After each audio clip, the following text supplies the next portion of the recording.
Olá, muito bom dia. Hoje é quarta-feira, 31 de janeiro, e este é o programa da FERMESP, Federação das Entidades Representativas de Militares do Estado de São Paulo. Nós estamos ao vivo pela página da FERMESP no Facebook e também para todo o país pela Com Brasil. Bem-vindos. Ontem, em Assembleia Geral Ordinária Eleitoral, o coronel Luiz Gustavo Toaldo Pistori foi reeleito presidente da diretoria executiva da FERMESP para mandato de 2 anos até o final do ano que vem. Os presidentes de associações na Assembleia também elegeram o Conselho Fiscal da entidade, que vai se reunir na semana que vem para eleger o seu presidente. Os demais cargos de direção serão preenchidos por livre nomeação do presidente eleito, o que também será feito na semana que vem. Aqui está o presidente reeleito, o coronel Pistori. Bom dia, presidente. Parabéns pela reeleição. Bem-vindo. Bom dia, Silvio. Bom dia a todos aqueles que nos assistem. Realmente foi um momento de bastante gratidão e responsabilidade. Gratidão a todos que confiaram no nosso trabalho. E responsabilidade pelo ano que virá, pelos próximos 2 anos aí. Eu entendo que a convergência de interesses na pauta associativa e institucional realmente fará com que a FERMESP tenha sucesso nesse novo mandato.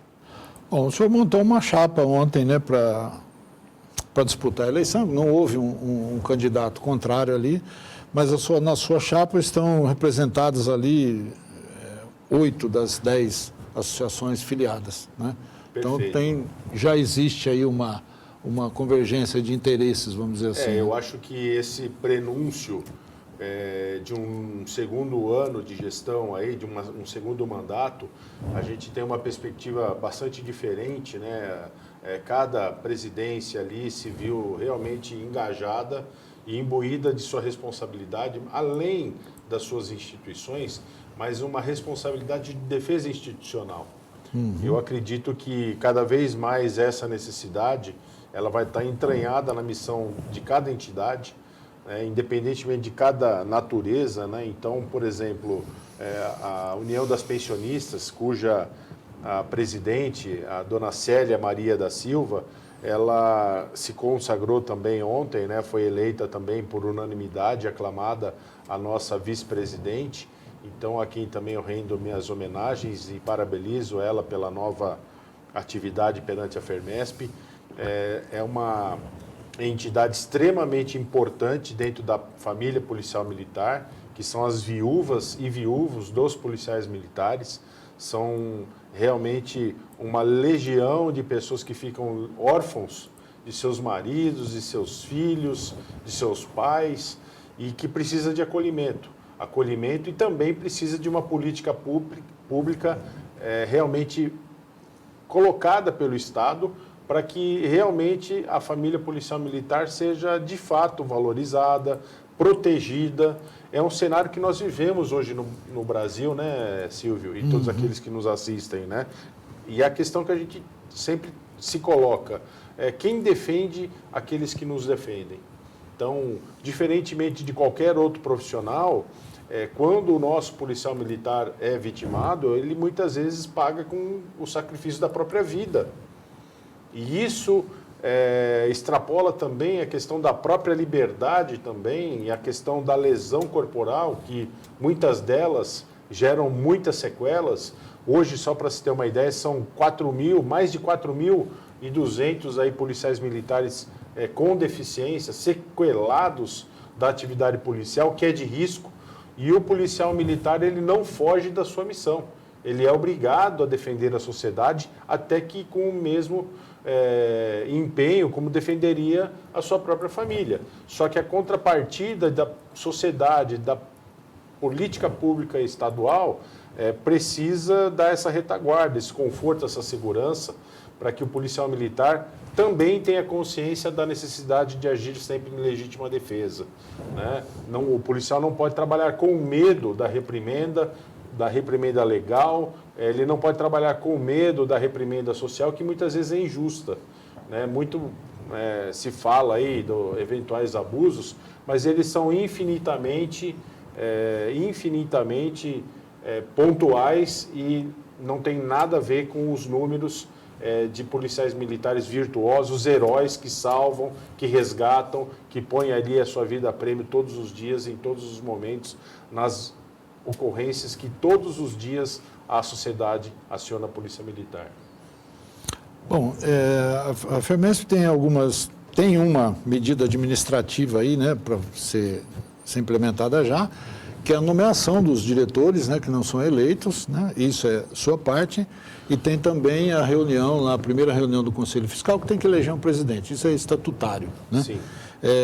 O senhor vai fazer isso semana que vem, para a nomeação dos diretores? Já tá a tudo nomeação, certo? nós já temos aí as pessoas que se predispuseram a compor a diretoria executiva e acredito que na próxima quarta-feira nós já tenhamos todo o time definido, né? Então a diretoria, o departamento de comunicação social, o departamento de assuntos políticos e institucionais, departamento financeiro, enfim, né? Departamentos extremamente importantes para o exercício da FERMESP e para que ela realmente atinja a sua finalidade, né?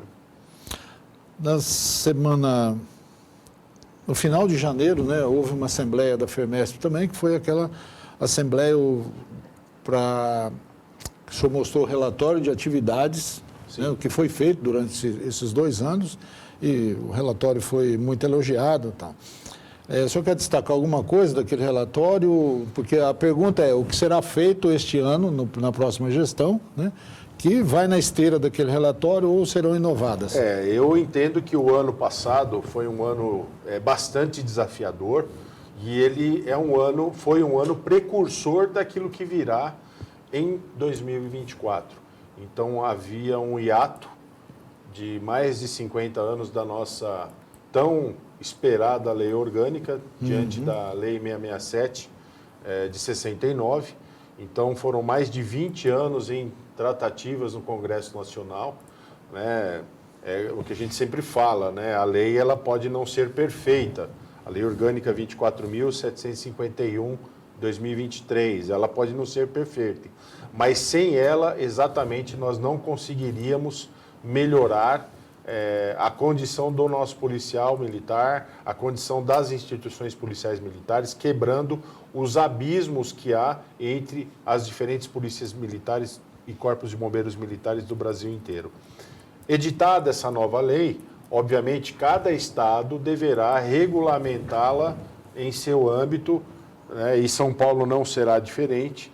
Então, nós trabalharemos em parceria com o governo, se assim for permitido, parceria com a Polícia Militar, se assim for permitido, no sentido de apoiar e que a nossa lei orgânica estadual possa ser a mais completa, até mesmo que a própria lei federal, né, que também deixou em aberto alguns temas, para que a gente possa realmente ter uma lei orgânica estadual forte e também colocar a propositura de um Estatuto dos Militares Estaduais de São Paulo, que também é um outro documento legal extremamente importante. A Polícia Militar, ela muitas vezes adota a legislação emprestada do Estatuto do Funcionalismo Público do Estado de São Paulo. Isso não é adequado. Então, eu entendo que o trabalho legislativo e o trabalho do próprio governo seja de equalizar e regulamentar também o Estatuto dos Policiais Militares do Estado de São Paulo, incluindo, obviamente, aqui os bombeiros militares também, para que a gente possa ter uma lei e um estatuto que valorize profissionais, valorize a profissão, regulamente deveres, regulamente direitos, né, para que a gente tenha muita segurança jurídica dos profissionais de segurança pública no estado de São Paulo. A FERMESP pretende ser protagonista nesses 2 embates aí? Eu entendo que não é a FERMESP a entidade, eu acho que a soma de todas as corporações, as instituições que lidam com a família policial militar, tem um olhar muitas vezes diferenciado. Então, se uma entidade tem uma vocação recreacionista, de lazer, ela tem um papel fundamental, mas dentro dessa área. A realidade, por exemplo, da União das Pensionistas É uma realidade diferente de uma outra entidade, o olhar é diferente. A demanda de uma PMDFESP, que é a Associação dos Policiais Militares Deficientes Físicos, também é específica. Então, a gente está entrando num cenário, por exemplo, de desconto ou isenção no imposto de renda. Né? E a transição, ou a eventual transição da SPPREV para os inativos serem realmente pagos pela Caixa Beneficente como era no passado. E às vezes os descontos eles são suspensos, né? A pessoa volta a pagar imposto de renda de uma forma meio que automática, sem aviso prévio, e não tem um canal de acesso adequado para que o policial militar possa, digamos assim, questionar a volta do pagamento, por exemplo, do imposto de renda, aquela isenção tradicional, pelas patologias tradicionais da isenção. Muitas vezes, na documentação policial militar, a SPPREV não observa algumas peculiaridades dos policiais militares e aquele policial militar inativo, sequelado, muitas vezes volta a pagar o imposto de renda. Então, quer dizer, são demandas muito próprias que, uníssonos, a gente pode colaborar fortemente, né? A FERMESP, ela não, obviamente, não é a entidade que vai unilateralmente apresentar essas propostas. Nem é esse o conceito e o pretexto da FERMESP, mas é trazer uma convergência de interesses e apresentar essas pautas de forma que tanto a Polícia Militar quanto o governo possam ter melhores elementos para a criação de uma política pública adequada. Então, nós temos aí uma nova gestão, um novo perfil e estaremos sempre à disposição para contribuir para que essa gestão melhore. E, eventualmente, se houver alguma crítica, é uma crítica sempre construtiva. Há muita coisa a ser feita. São Paulo sempre terá o protagonismo na segurança pública, sempre será gigante no Brasil. Tem certos momentos que a Polícia Militar precisa acordar para certas importantes pautas para que a gente consiga estar à frente e suportar aí os 200 anos que virá em breve. Bom, uma outra questão aqui, né, que interessa muito de perto para todos os policiais militares aqui do nosso estado, trata-se daquela alíquota, né, de contribuição, entre aspas, previdenciária, né, da Lei de Proteção Social, porque isso aí precisa ser definido ano que vem. Né? Então, o prazo é o ano que vem. Então, você tocou num ponto extremamente importante. O PL 75, que deu o reajuste para nós no ano passado, ele possuía lá a indexação de 10,5% sobre o todo. Isso. Para muitos, foi, num termo tanto quanto chulo juridicamente, foi um jabuti que estava ali na lei, que pelo indicador de reajuste de algumas faixas ali de salário, o policial militar até voltaria a pagar, a receber menos. Então, diante dos índices que foram apresentados à época, 10,5% sobre o todo, alguns policiais militares teriam redução do salário. Obviamente, isso daí não era e não é a intenção do governo, mas o que é certo é o seguinte: a Lei 13.954, de 2019, que estabeleceu o nosso sistema de proteção social dos militares federais, estaduais, estabeleceu 10,5% sobre o todo. Houve uma série de ações judiciais pelo Brasil, no tocante a 11% sobre aquilo que ultrapassaria o INSS, mas já decidiu o STF que isso tem que ser regulamentado em nível estadual e diferentes estados têm adotado indicadores diferentes. Então, por exemplo, o Rio Grande do Sul, pela faixa que o funcionário recebe, é de 17,5% a 22%.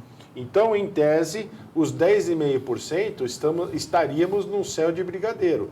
Então, a questão não é o quanto vai ganhar, é o quanto vai deixar de perder. Né? Porque, para muitas outras categorias, é o limite do INSS. Então, digamos assim que a lei, a formação dessa lei foi realmente algo dentro da medida do possível, em termos políticos e orçamentários.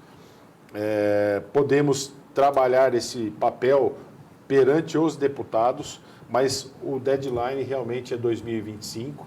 né? O Estado tem que regulamentar isso daí e que seja dentro de um cenário também de valorização dos próprios salários. Sim. Então, em que pese o ano passado tenha havido esse reajuste, que não pode ser confundido com aumento, né? Já há uma defasagem deixada aí dos governos anteriores de 28 anos de PSDB, numa defasagem que ultrapassa 60%. Então, nós precisamos, de fato, recompor os nossos salários e que os impostos também sejam adequados conforme a lei. Porque, senão, se deixar para depois, pode, além da ilegalidade, por não cumprir uma lei federal, podemos ainda ter outros governantes que majorem essa indexação e aí o policial militar, realmente, o militar estadual pode se colocar numa situação até mais difícil do que seria se já tivéssemos aí adotado 10,5% sobre o todo, né? O senhor falou de recomposição salarial. Março está chegando, né, que é a data base de reajuste do salário dos policiais militares. O ano passado houve um reajuste, né, e foi assim uma grata surpresa, porque o governo está entrando no primeiro ano promover um reajuste, né, sem entrar nas minúcias do reajuste, mas isso precisa ser valorizado. A promessa de campanha do governador é que a Polícia Militar do Estado de São Paulo, o salário dos policiais militares, ia sair daquela vergonhosa penúltima colocação na federação, né? Subiu um pouquinho. O que o senhor está esperando, então, desse reajuste? Como que a FERMESP, as associações podem ajudar nessa negociação? Em relação a salário, aquilo que o funcionário público recebe, eu entendo que nós precisamos ter duas perspectivas. No início, e eu gostaria que a maioria das pessoas entendessem que não é meramente só o aumento, né? Existe um contexto muito maior do que o reajuste dos salários, porque às vezes a pessoa tem o salário aumentado, mas não passa a ganhar mais.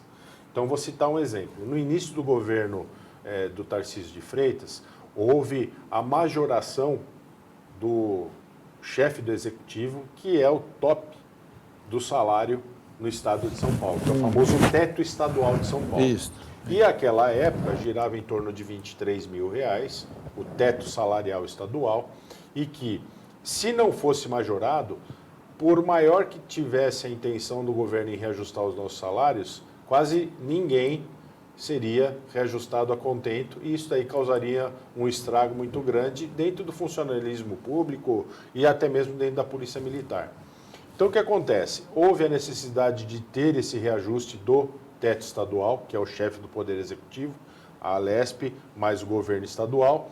Então, teve esse reajuste. De tal sorte que o funcionário público militar, né, no caso os militares estaduais, mais corretamente chamados, pudessem ter o devido reajuste e a melhoria do seu salário efetivamente. Porque se não houvesse esse reajuste do teto estadual, fatalmente um capitão poderia ganhar a mesma coisa que um coronel. Isso daí você arrebenta a instituição por dentro. Isso se chama achatamento do salário. Então, numa linguagem bem simples, se o cabo não vê vantagem salarial em ser sargento, você destrói a carreira por dentro. Se um capitão já ganha como o futuro que ele almeja, que é ser comandante da Polícia Militar, quer ser coronel ou tenente-coronel, eu sucateio de uma tal maneira a perspectiva de carreira que eu perco esse profissional, perco esse talento, e a perspectiva do reajuste do ano passado foi exatamente essa. Ou seja, eu valorizo as entradas dentro da corporação, então um dos maiores índices de reajuste se deram para o soldado PM e para o aluno oficial.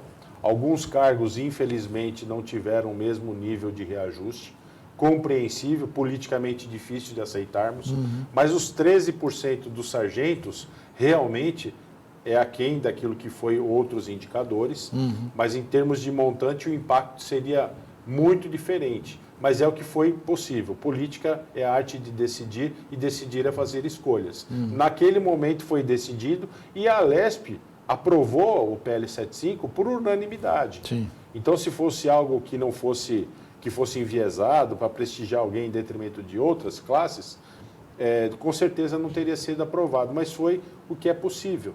Porque, vejamos, se fosse um aumento, fazendo assim, não o que eu queria, mas é o que aconteceu, se fosse um aumento linear de 10% para todo mundo, para um soldado que ganhava 3, 10% aumentaria em R$300. E não seria uma ação que pudesse... Seria muito mais daquilo que ele receberia em qualquer início de governo.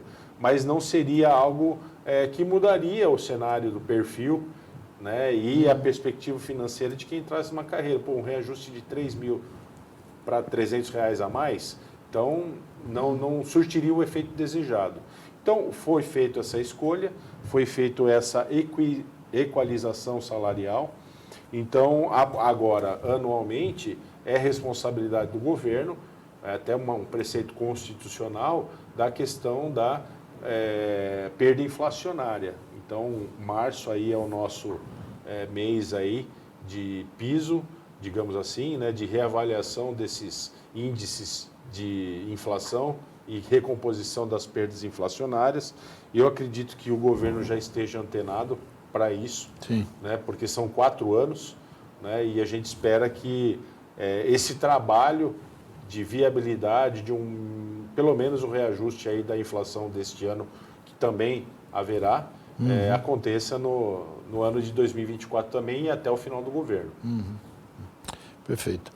Bom, o que mais que o senhor vê aí no cenário da Fermesp para esse ano? Não vamos nem falar do ano que vem. Bom, esse ano é um ano também bastante importante e a gente, em alguns momentos aí institucionais dentro da instituição, a gente tem falado muito e conversado muito com a retomada do nosso termo circunstanciado de ocorrências. Então, é um instituto que foi amplamente discutido em nível federal. A maioria das polícias do Brasil adota, tá? E São Paulo já adotou no passado, por um tempo aí, mediante uma resolução secretarial, está suspenso para que a Polícia Militar exerça e execute os termos circunstanciados de ocorrência, mas eu acredito que é um ponto bastante interessante e importante para que a gente tenha efetividade, tenha eficiência e eficácia nas atribuições de polícia no momento daquela situação de menor potencial ofensivo. É o poupa-tempo da segurança pública. Então, não adianta só a gente aumentar o efetivo operacional com DGEM, com delegada, se o policial militar ainda continua ficando muito tempo no distrito policial para resolver uma ocorrência que em outro estado seria resolvido imediatamente com a liberação das partes.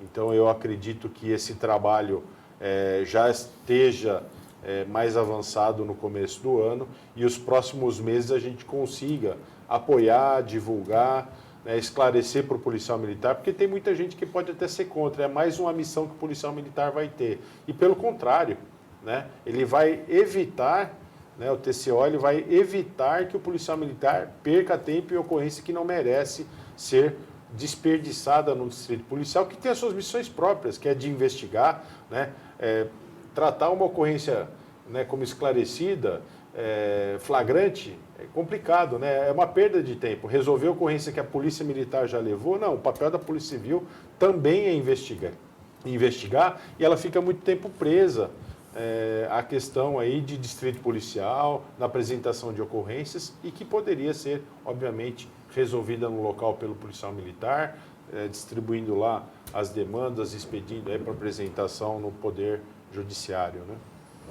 Muito bem. Eu agradeço muito a sua presença aqui, cumprimentando outra vez pela reeleição. Parabéns, bom trabalho. Obrigado, até a próxima. Muito obrigado, Silvio, muito obrigado a todos. Eu agradeço aí o apoio que tive ao longo do meu primeiro mandato. Eu espero que cada vez mais a Polícia Militar de São Paulo seja abençoada e, digamos assim, protegida por Deus. Temos aí as notícias de vários policiais militares todos os dias sendo vítimas ou pela vida ou pela sua saúde, tem aí suas vidas ceifadas no cumprimento do dever. Isso é uma situação realmente calamitosa. A gente vê aí o governo preocupado com essa situação e que a gente se some a esse contingente de heróis e heroínas que tem a missão de proteger a sociedade, mesmo que com o sacrifício da própria vida. Obrigado. Bom, o programa está ao vivo pela página da Fermesp no Facebook, também pela Com Brasil, e aqui no Facebook tem uma pergunta, tem a participação aqui do José Beraldo. Ele fala, pergunta sobre a incorporação do ALE 100% no padrão. Não é aqui, meu amigo. Esse assunto é da AMESP, Associação dos Militares Estaduais de São Paulo. Dá uma olhada lá no site da AMESP, www.amesp-usp.org.br, que tem uma nota lá sobre o ALE no padrão. Aqui, a Fermesp não tem interferência nisso. Nós vamos agora para o noticiário das associações filiadas. Desde a sua fundação, a AFAM se preocupa muito com a saúde e bem-estar do seu associado. No início, a AFAM reembolsava parcialmente o consumo de medicamentos para o associado, porém, era um processo que levava algum tempo, em função da burocracia de apresentar notas fiscais e documentos médicos. Como a saúde é de suma importância a todo cidadão, a AFAM resolveu abrir uma rede de farmácias pelo estado de São Paulo e passou a subsidiar grande parte dos medicamentos aos associados, como também facilitar que ele pague 60 dias após a compra, com desconto em sua folha de pagamento. A essa farmácia foi dado o nome de Farmafam. São lojas completas, com produtos dos melhores laboratórios, várias marcas de genéricos e referência para atender todo tipo de necessidade. Para o associado que reside em uma cidade onde não há Farmafam, temos o teleatendimento, com entrega em todo o estado, com a mesma garantia do subsídio e do desconto em folha. É só fazer o pedido pelo telefone ou WhatsApp pelo número 11 3328 1502. Consulte nosso site afam.com.br e confira os endereços. Afinal, você já sabe, com a AFAM você pode contar.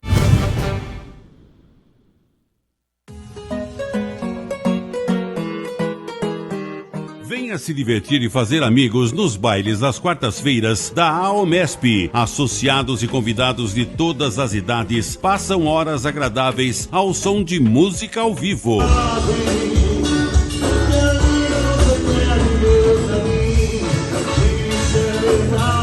Toda quarta-feira, bandas diferentes apresentam variados gêneros musicais para ouvir e dançar.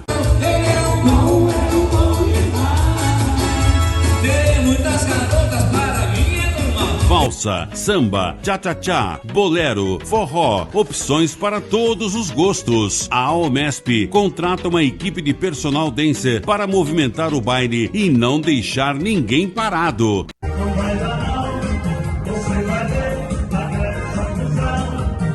Compareça, esta é uma oportunidade imperdível para reencontrar amigos, conhecer gente nova, inaugurar amizades e começar novos relacionamentos.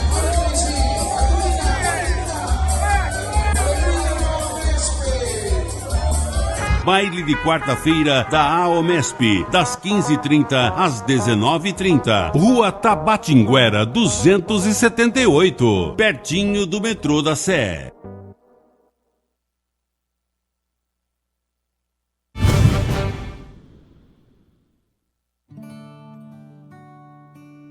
A APM-DEFESP, que completa 30 anos em 2023, continua avançando com o compromisso de cuidar bem da família policial militar. E a partir de agora é APM-DEFESP, Associação dos Policiais Militares com Deficiência do Estado de São Paulo e congêneres, no âmbito das Forças de Segurança Pública. Um compromisso que só cresce e busca oferecer melhor qualidade de vida para mais pessoas. Contem com a APM-DEFESP. Rumo aos 30 anos. Rumo aos 30 mil associados.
União das Pensionistas de Policiais Militares do Estado de São Paulo. Quando 6 corajosas pensionistas decidiram fundar a entidade, certamente nem imaginavam a dimensão que seu trabalho alcançaria.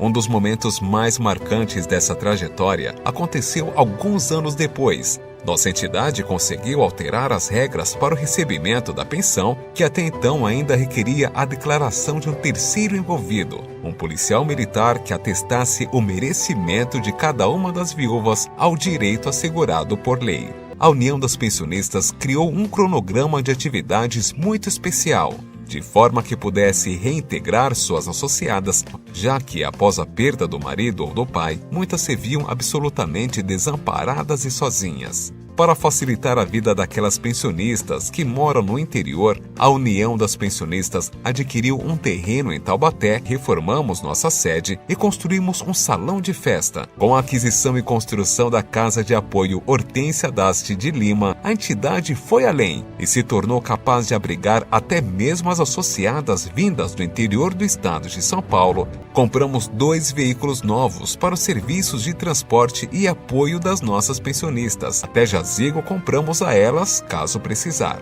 A União das Pensionistas da Polícia Militar do Estado de São Paulo vem desde 1979 apoiando a família militar em todo o estado. Obrigado a todos, tenham uma boa tarde e ótima semana.